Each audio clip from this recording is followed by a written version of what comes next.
안녕하세요. 평소에 보기만 하던 이 채널에 제가 사연을 올리게 될 줄은 꿈에도 몰랐네요. 얼마 전에 정말로 저에게 기적 같은 일이 벌어져서 꼭 좀 사연을 전해드리고 싶어서 쓰게 되었습니다. 채택 부탁드립니다. 저는 신우와 신우의 아이 2명, 그리고 시모와 남편을 모시고 사는 한 여자였어요. 저의 인생은 남편과 결혼을 했을 때부터 꼬이고 또 꼬여버린 인생이 되어버렸지요. 전 어릴 때 가정폭력의 피해자였습니다. 술 마시고 매일 밤 집에 들어와서 방 문고리부터 시작해서 냉장고에 있는 음식까지 다 부숴버리는 아빠는 저에게 괴물 같은 존재였어요. 자매 중에 제가 제일 첫째였기에 저는 제가 아빠한테 맞아도 내 동생만큼은 아빠한테서 지키고 싶었지요. 아빠, 진짜 제발 그만 좀 해. 언제까지 해야지 속이 후련해지겠어. 그렇게 애들을 괴롭히고 못살게 굴어야지 속이 시원해? 나랑 예진이랑 유진이는 어떻게 하라고. 차라리 나를 때려. 애들을 괴롭히지 말고. 네 년이 대가리 컸다고 지금 아빠한테 대드는 거야? 예의도 없는 것. 뭐 이따위 애가 다 있어?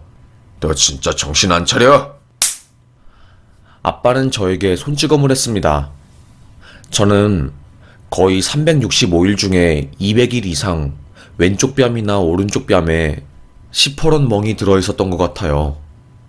틈만 나면 제 뺨에 손을 올리는 아빠 덕분이었지요. 그런 폭주기관차 같은 아빠를 말릴 수 있는 방법은 없었습니다. 솔직히 이런 말 하면 안 되는데 저는 아빠가 빨리 죽었으면 좋겠다고 생각했어요. 아빠가 빨리 죽었으면 좋겠어. 내가 언제까지 이렇게 살아야 해? 내 인생은 도대체 왜 이렇게 지옥 같은 거야?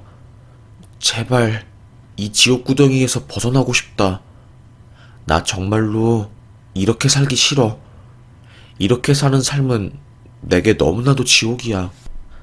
저는 울부짖었습니다. 예진이와 유진이는 언니, 아빠 너무 무서워. 우리 언제쯤 아빠의 그 무서운 공포에서 벗어날 수 있어? 벌벌 떨었지요. 저는 너무나도 무서웠지만 동생들 앞에서 티를 낼 수 없었어요.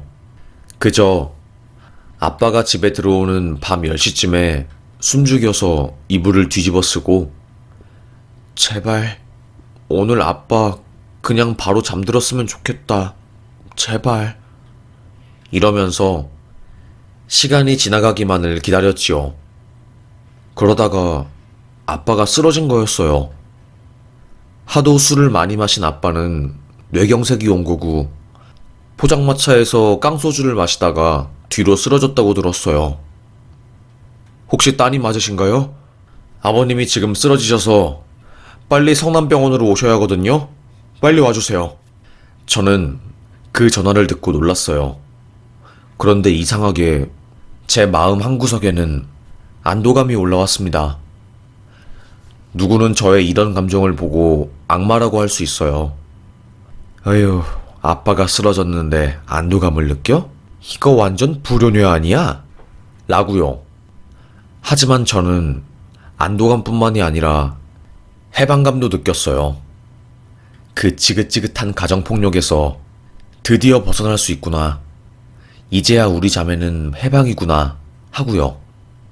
빨리 오라는 구급대원의 말을 무시한 채 저는 느긋하게 옷을 갈아입고 병원에 갔던 것 같아요. 뛰어갔지만 뛰어가고 싶지 않았고 살았으면 좋겠지만 죽었으면 좋겠는 그런 이중적인 감정이 공존해 있는 상태였습니다. 저도 제가 이해가 안 되었어요. 그렇게 저는 병원에 가게 되었고 그곳에서 간질과 발작이 일어나서 심장 제세 동기를 하고 있는 아빠를 보고야 말았어요.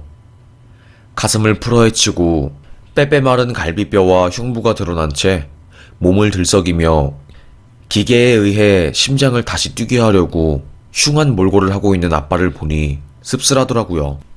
내게는 그동안 커다란 악마처럼 보이던 아빠가 이렇게나 나약하고 힘없는 존재였던 거야?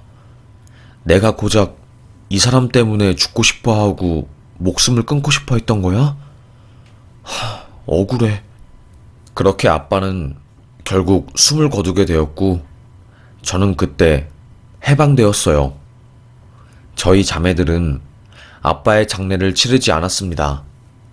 장례 지도사가 아버님 장례 3일장으로 하실 거죠?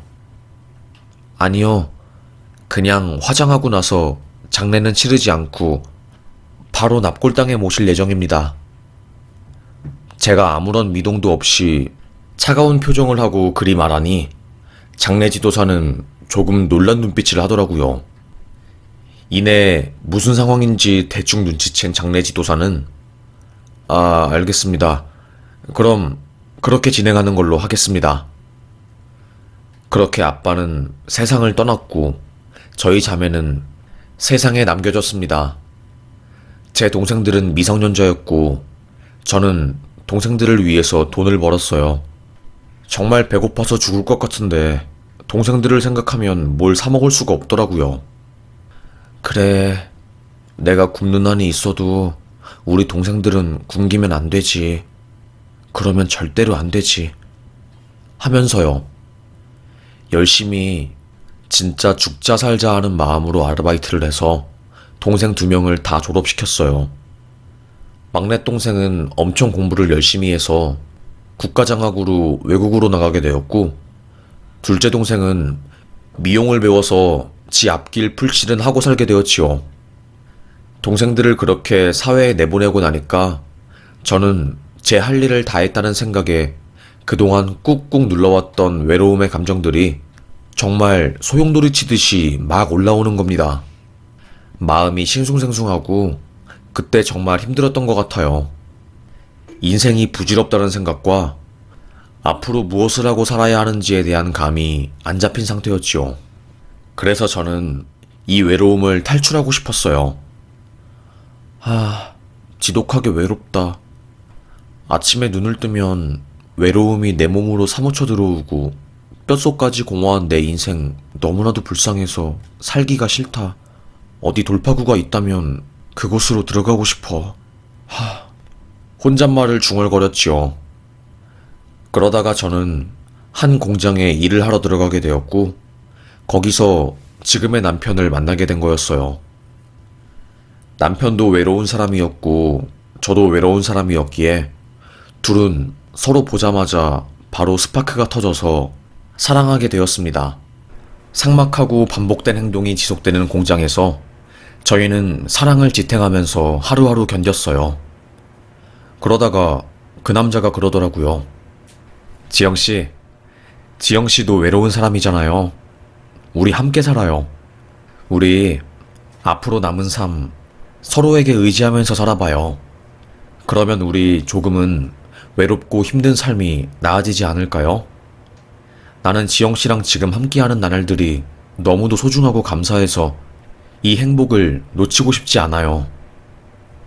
저는 그 남자의 그 말에 감동을 받았어요. 제가 순수한 것인지 순진한 것인지 그때는 참 말마디 하나에 감동받고 하루 종일 그 말마디에 휘청거리고 그랬거든요. 저야 좋지요. 저도 빨리 가정을 꾸리고 나만의 울타리를 만들어서 그 안에서 마음 편하게 안정적으로 사는 게 저의 꿈이거든요. 좋아요. 저는 그렇게 그 남자의 청혼을 받아들였습니다. 저희는 혼인신고를 했어요. 없이 사는 사람이다 보니까 시골리는 것은 상상도 못했고 그냥 법적으로 부부인 것만 확인하면 아무래도 구속력이 있으니까 심적으로 더 안정되고 편안해질 거라고 생각을 한 거죠. 그런데 그게 저의 앞날에 발목을 잡을 줄은 상상도 못했습니다. 혼인신고하고 나서 공장에서 살 때까지만 해도 괜찮았어요. 공장에서 집도 주고 밥도 줬으니까요. 그런데 갑자기 공장장이 저희 직원들을 불러서 말하더라고요. 저희 지금 채무 상태가 너무 안 좋아요. 재작년부터 마이너스가 심해서 어떻게든 그래도 버텨보려고 했고 사장님이 대출까지 다 끌어모았는데 결국 올해도 10억 마이너스입니다. 공장을 돌리는 것보다 안 돌리는 게 더 마이너스가 적어서 죄송하지만 다음 달부터는 공장 문을 닫을 예정입니다. 그리고 여기 있는 부지랑 땅을 경매에 붙일 거예요. 그렇게들 아셨으면 좋겠습니다. 죄송합니다. 청천벽력 같은 소식이었습니다. 이곳에서 최소 5년 정도 일해서 남편과 저는 돈을 모아 나가려고 했는데 그 계획이 산산조각이 나버린 거였어요. 억장이 무너지는 듯한 기분이 들더라고요. 그렇게 저희 둘은 갑자기 낙동강 알신세가 되었습니다. 그때 제가 국소이간증이라는 병에 걸리게 된 거였지요. 갑자기 손에 있는 근육에 경련이 일어나더니 손을 움직이지를 못하겠는 겁니다. 갑작스러운 이런 상황에 저는 적잖이 당황을 무척이나 했고 혼란스러웠어요. 내가 왜 이러지? 갑자기 왜 손에서 이런 경련이 일어나는 거지? 하고요. 그런데 알고 보니까 그게 희귀병이더라고요. 그래서 저는 공장에 취업도 못하게 되고 당분간, 아니 한동안은 아예 일을 하지 못하게 된 겁니다. 손이 움직이질 않으니까 어떤 회사에서 저를 뽑아주겠어요. 그래서 갑자기 정말 청천벽력 같은 소식에 돈도 못 벌고 너무나도 힘들었어요. 그리고 무엇보다 남편과 함께 갈 곳도 없었고요. 그러다가 남편이 말한 게 시댁이었어요. 자기 엄마 집에서 살자고 하대요. 싫었지만 별 수가 있나요? 돈이 없는데. 결국 시댁살이를 하게 되었습니다. 사실 시댁도 지독하게 가난한 집안이었어요. 어머님은 정말 드라마에서나 나올 법한 달동네, 다 쓰러져 가는 집에서 살고 계셨습니다. 정말로 그곳은 회색 세상이었어요. 먹고 살기 팍팍한 사람들이 변두리 동네로 모여서 옹기종기, 아니 빼곡하게 벽 하나를 두고 살고 있는 동네였지요. 그래서 겉으로 보기에는 인자해 보이고 다들 친해 보였지만 가난이 주는 그 그림자 때문에 다들 야같고 어떻게든 자기 실속을 챙기는 그런 사람들이었습니다. 그곳에서 40년 넘게 산 시모는 어땠겠어요? 저를 보자마자 에휴, 집안에 짐덩이가 또 생겼네. 이래서 미치겠어 내가 정말. 신우는 아이가 2명이었어요. 또 다른 남자를 만나다가 아이만 덜컥 임신하게 되고 그래서 아빠가 다른 아이 2명이었지요. 문제는 아이가 있는데도 불구하고 신우는 아이를 돌보지 않았어요. 맨날 방구석에서 밥이나 뭐 먹기만 하거나 아니면 그냥 밖에 나가서 노는 그런 사람이었지요. 기본적으로 무책임했습니다. 나가서 일도 못하는 저는 자연스럽게 신우의 아이들을 도맡아서 키우게 되었고 지옥 같은 시집살이가 시작되었어요. 신우는 옳게 좀 이거 설거지 좀 똑바로 해. 그리고 이게 뭐야? 여기 먼지가 쾌쾌하게 쌓여 있잖아. 그리고 나 김치 줄 때는 특히 묵은지 내올 때는 물에 씻어서 줘. 그래야 군내가 안 나고 맛있고. 알겠어? 하는 것도 없이 밥만 처먹는 신우의 그런 요구가 얼마나 재수없고 얄미웠던지 몰라요. 그리고 시모는 너는 애가 빵댕이만 크지? 몸탱이는 군뱅이처럼 느리구나. 저기 이불 빨래부터 시작해서 장롱 안에 묵은 베개 같은 것들도 다 내와서 빨렴.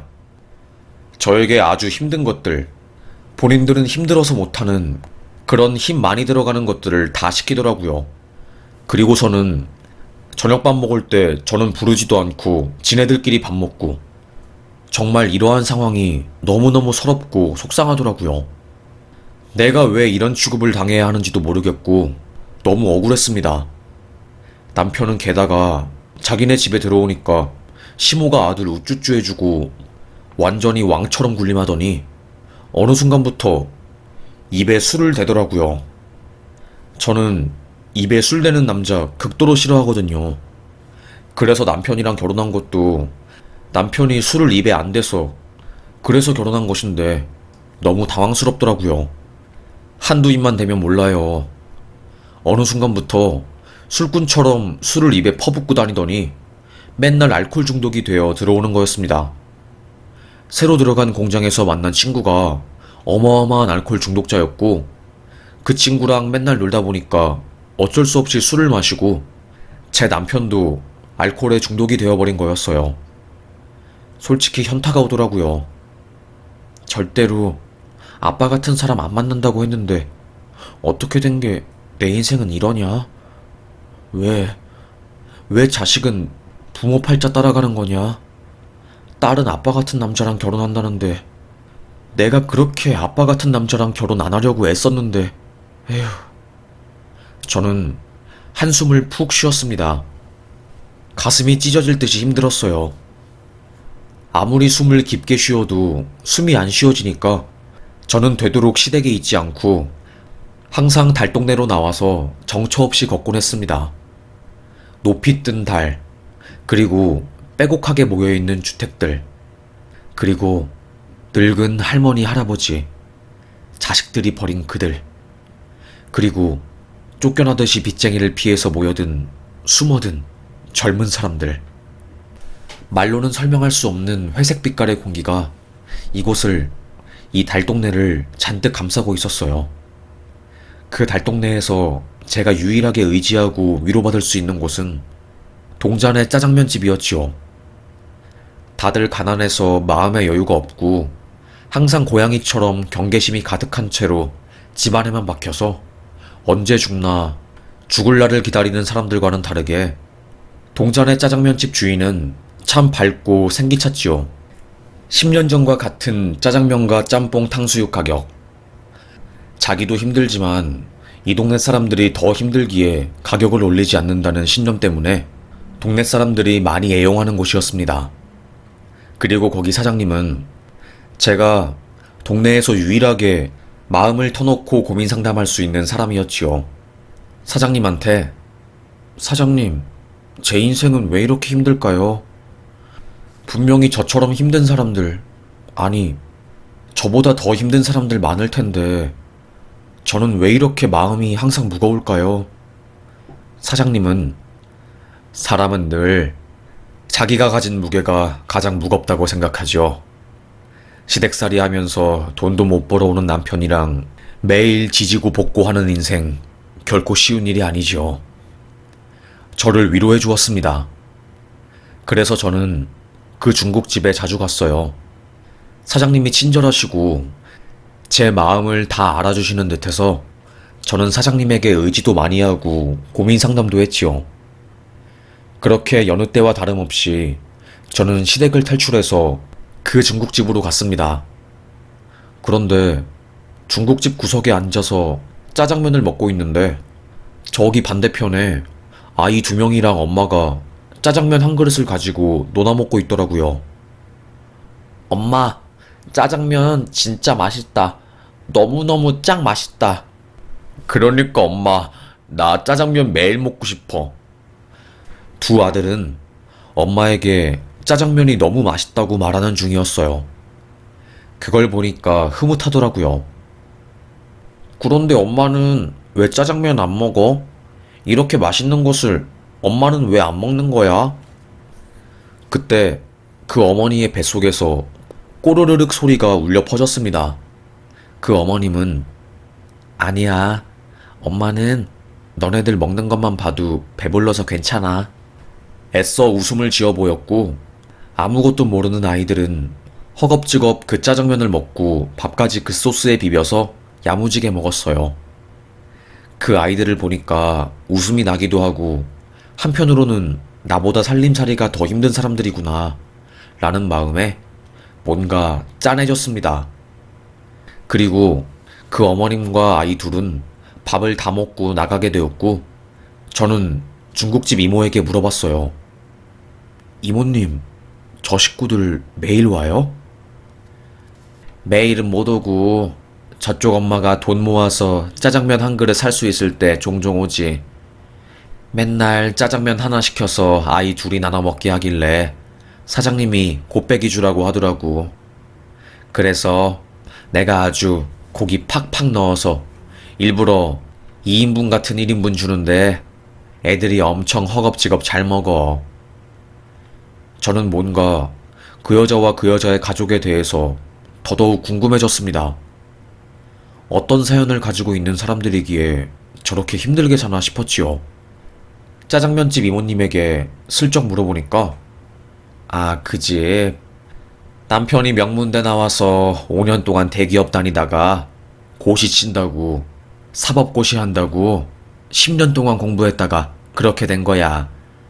1차 시험만 내리붙고 2차 시험 못 붙으니 남편이 정신병에 걸려서 본가로 내려가고, 공부하느라 공부 뒷바라지 하느라 집도 팔아버리고 해서 그 여편네가 아들 둘이랑 같이 달동네로 와서 사는 거지.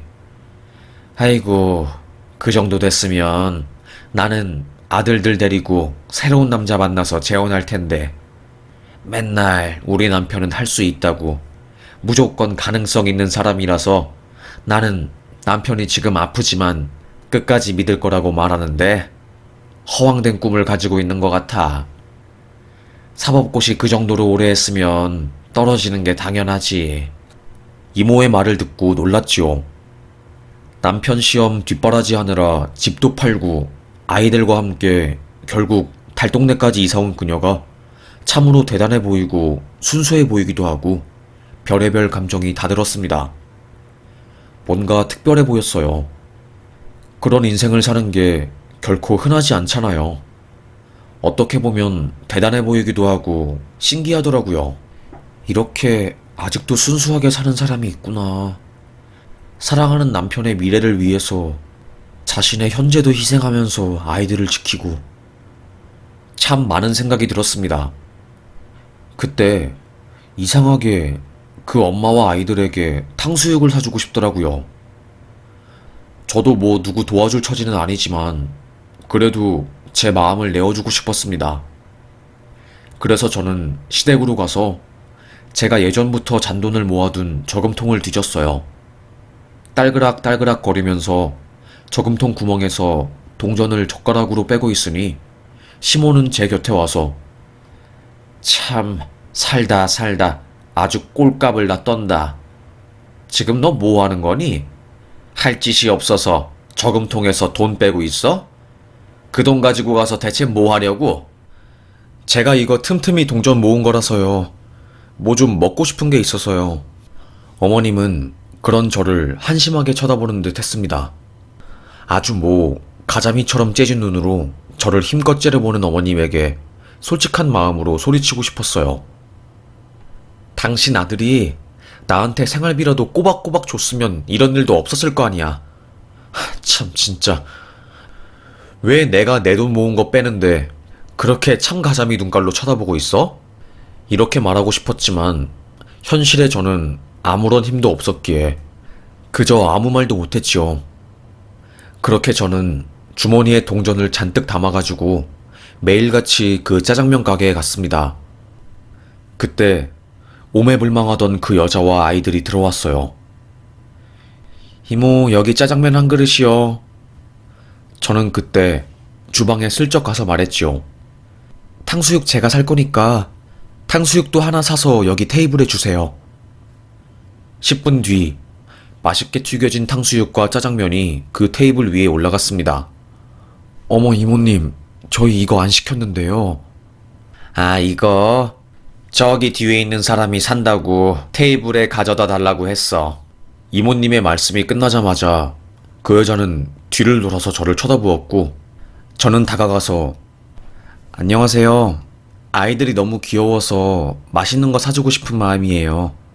괜히 오지랖 부려서 죄송해요. 저도 저쪽 위에 파란 지붕 밑에 살아요. 보니까 저희 이웃 주민이더라고요. 기분 좋게 드셨으면 좋겠어요. 제가 이렇게 말하니까 그 여자는 굉장히 감동한 표정으로 저에게 말하더라고요. 아이고, 이렇게 안 해주셔도 되는데 정말 너무너무 감사합니다. 여기 앉아서 같이 탕수육 먹어요. 그 여자의 눈망울에는 눈물이 그렁그렁해 보였어요. 그 눈망울을 보니까 마음이 짠하더라고요. 그렇게 저희 넷은 탕수육과 짜장면을 먹으면서 정말 오랜 시간 동안 수다를 떨었어요. 정말 그 여자와 저 매우 매우 잘 맞더라고요. 말도 잘 통하고 아주 오랜 시간 동안 알고 지냈던 친구 사이처럼 서로 수다 떠느라 시간 지나가는 줄 몰랐습니다. 그런데 그때 밖을 지나가던 시모와 신우가 안에서 탕수육 먹으면서 수다 떠는 저를 보고야 만 거였어요. 정말 무서운 눈빛으로 가게 안으로 들어와 시모는 아이고 내가 기가 막혀서 원 돼지 저금통 뜯어서 여기서 탕수육 먹고 있었던 게야? 나 참. 어머님은 갑자기 제 귀때기를 잡고 질질 저를 끌고 나왔고 신우는 자기 아이들 안 돌보고 뭐 하는 짓이냐며 제 뺨을 툭툭 쳤어요. 갑작스럽게 저는 또다시 시댁이 저에게 해대는 갑질을 당하게 된 것이었죠. 진짜 너무너무 서럽더라고요. 이렇게 사는 것도 한두 번이지 맨날 이런 식으로 당하니까 진짜 저도 화가 났습니다. 저는 제 돈으로 탕수육도 못 사 먹어요? 제가 사달라는 것도 아니고 제 돈으로 한 푼, 두 푼 동전 모아서 사 먹은 건데 뭐가 그렇게 불만이고 못마땅하신데요. 말을 좀 해보세요. 제가 그러자 시모는 소리를 빽 지르면서 기어오른다고 제 멱을 잡았고 신우는 네가 뭔데 우리 엄마한테 소리 지르고 반항하냐며 마당에 있는 쇠양동이를 제 얼굴에 던졌어요. 술 취한 남편은 시모의 말만 듣고 저를 냅다 팼고요. 눈에 시퍼런 멍이 든 채 저는 좌절했습니다. 내 인생, 달동네 내 인생, 한평생 동생들 위해서 살아서 이제 좀 숨통이 트인 줄 알았더니 아빠 죽으니까 남편이라는 지옥보다 더 살아 숨쉬는 지옥의 악마가 내 곁에 왔구나. 내 팔자도 기구하지. 혀 깨물어도 안 죽고 명만 길어서 매일을 울었던 것 같아요. 그때는 뭐가 그리 무서웠던 것인지 시댁에서 도망치면 시댁 식구들이 나를 잡으러 올 것 같고 너무너무 무서웠습니다. 그래서 저는 그 모진 일들을 당하면서 아무것도 할 수 없었어요. 제 자신을 사랑하지 못했고 저를 믿지 못했던 거죠. 참 불쌍하죠. 그러다가 남편의 폭력이 점점 더 심해지고 저는 벼랑 끝에 내몬 사람이 된 듯한 기분이 들었습니다. 동생들에게 제가 당하고 있는 일을 말하지도 못하고 진짜로 극한의 상황이었던 것 같아요. 저는 남편의 주먹질을 피해서 골목으로 나왔습니다. 그리고 골목에 쭈그려 있었어요. 그때 저기 저쪽에서 되게 익숙한 얼굴이 보이는 겁니다. 그 여자는 제가 탕수육을 사줬던 그 여자였어요. 여자는 저를 보고 놀라면서 말하더라고요. 언니, 내가 얼마나 찾았는데요. 하면서 제 팔짱을 확 끼더라고요. 그리고서는 언니 얼굴에 이 멍들 다 뭐예요? 대체 무슨 일이 있었던 거예요, 언니? 그리고서는 저를 꼭 안아주었습니다. 저는 그때 저도 모르게 눈물이 팡팡 났어요. 아주 짧은 인연이었지만 고작 탕수육 같이 먹은 게 전부였지만 그동안 세상에 의지할 사람 없이 힘들게 지내온 저에게 그 존재는 너무나도 의지가 되는 존재였어요. 제 이야기를 다 들은 그 여자는 저를 붙잡고 펑펑 울더라고요.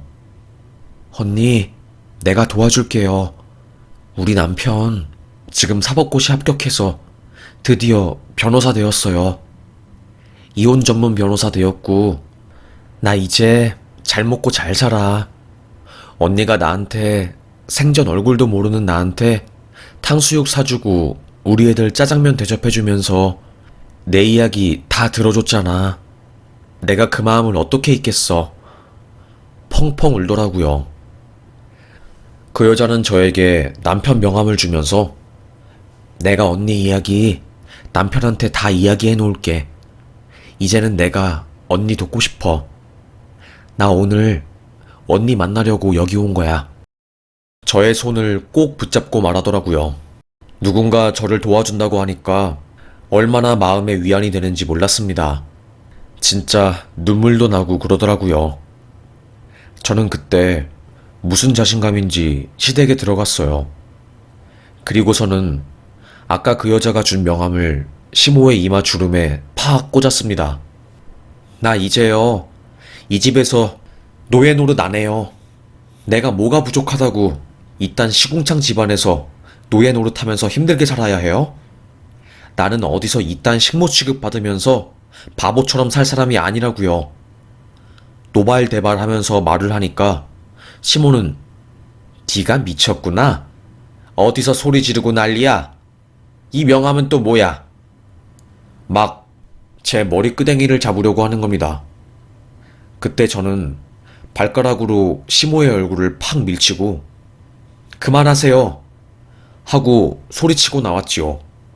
집 안에서 신우랑 시모는 전현 잡으라고 가만히 안 냅둔다고 막 소리치면서 대문을 열고 나왔는데 그때 그 여자의 남편, 그러니까 변호사가 딱 외제차를 몰고 골목길을 막고 있었던 거였어요. 지금 뭐 하시는 거죠? 여기서 남들 다 있는 곳에서 욕하면 모욕죄로 처벌받으시고 때리시면 이거 형사고소 가능합니다. 벌금 수백만 원에다가 민사소송 걸려서 수천만 원 뱉어내고 싶으세요? 그러시고 싶으시면 때리시면 됩니다. 다만 제가 절대로 가만히 넘어가지 않을 거예요. 수사관 바꿔가면서 제가 할 수 있는 모든 것을 동원해서 끝까지 괴롭히고 악착같이 못살게 굴 겁니다. 그 남자가 그렇게 말하니 시모와 신우는 깨갱하면서 대문 안으로 생쥐마냥 쪼르르 들어가게 되었고 저는 그 남자의 차를 타고 동네를 내려갔어요. 이야기를 들어보니까 사법고시 떨어지고 나서 2년간 정신병원 약 먹고 절에서 정신을 못 차리고 살았다고 하더라고요.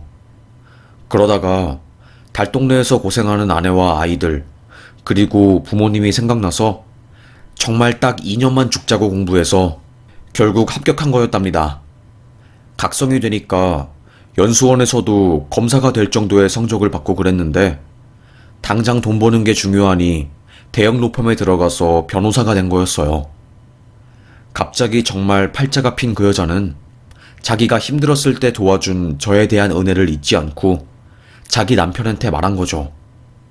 남편은 그렇게 힘들게 굳이 시댁 생활을 할 필요가 있냐고 그런 폭력적인 남편 밑에서 빨리 그 여자 나오게 하라고 하면서 그 여자한테 자기 명함 주라고 했나 봐요. 그래서 그녀가 저를 찾으러 온 거였지요. 정말 천만다행이었습니다. 그렇게 저는 그녀와 그녀의 변호사 남편이 마련해준 오피스텔로 들어가 몸을 쉬게 하고 동생들에게 전화했어요. 네 언니 이렇게 힘들게 산다고 도와달라고요. 아무것도 몰랐던 동생들, 그동안 제가 잘 살고 있는 줄로만 알았는데 그게 아니었다는 사실을 듣고 엄청나게 놀랐던 동생들은 그게 무슨 소리냐고 하면서 한 걸음에 다가왔지요. 저는 그동안 동생들을 걱정하게 만들기 싫다는 이유만으로 입술을 꾹 다물었는데 속마음을 내비치지 않았는데 동생들에게 속마음을 토로하니까 정말 많은 위로가 되더라고요. 제 내면에 풀리지 않는 숙제가 풀린 듯 했습니다. 그리고 그 변호사분 덕분에 저는 남편과의 이혼 소송을 무리 없이 할 수 있게 되었고 위자료까지 아주 야무지게 받아낼 수 있었어요. 이게 정말로 유능한 변호사의 힘이구나 싶었지요. 그리고 이혼하고 나서 경제적으로 뭔가를 할 수 없는 저에게 그 여자가 자기랑 함께 공방을 운영하자고 제안을 해주었고 평소에 손으로 무언가를 만드는 것을 무척이나 좋아하는 저는 그 여자의 제안을 듣고 정말로 좋아하면서 받아들였어요. 그렇게 탕수육으로 맺어진 저와 그녀는 함께 공방을 운영하면서 이런저런 강습을 하면서 돈을 벌고 있어요. 참으로 제 인생에 행복이 온 순간이었습니다. 제가 작게나마 베푼 호의가 눈덩이처럼 커져서 제 인생 전반에 도움을 주는 일로 돌아오게 되었고 이 일로 인해서 정말로 저는 지옥구덩이라는 시댁 속에서 빠져나올 수 있게 되었어요. 쾌쾌먼지 묵은 냄새가 나는 골방에서 살던 저는 이제는 나무가 보이는 6층 오피스텔에서 살게 되었지요. 진짜 사는 곳이 달라지니까 살맛이 나더라고요. 요즘 이혼하고 자유가 된 저는 하루하루 행복함에 젖어서 너무나도 감사하면서 살고 있습니다. 역시 인생은 끝까지 살아내는 사람이 승자라고 하더니 이제 그 의미를 절절하게 깨닫게 되었네요. 참, 여러분 중에 너무나도 힘들어서 죽을 만큼 견디고 있는 사람이 있을 텐데 포기하지 말고 꼭 버티라고 말하고 싶습니다. 무언가를 향해서 한 발 한 발 내딛다 보면은 언젠간 정말로 문이 나올 거고 그 문이 우리를 결국 행복하게 만들어준다고 말하고 싶어요.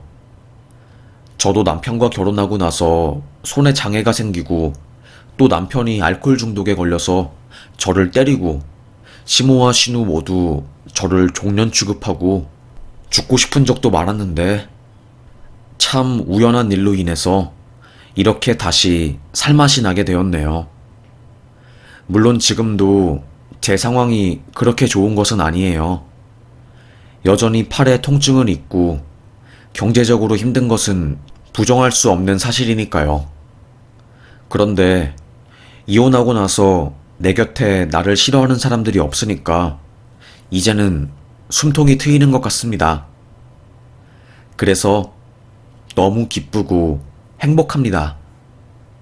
그래서 여러분도 저를 보고 같이 힘냈으면 하는 바람에 이렇게 사연을 적어보게 되었습니다. 정말 감사합니다. 저는 여기서 마무리하겠습니다.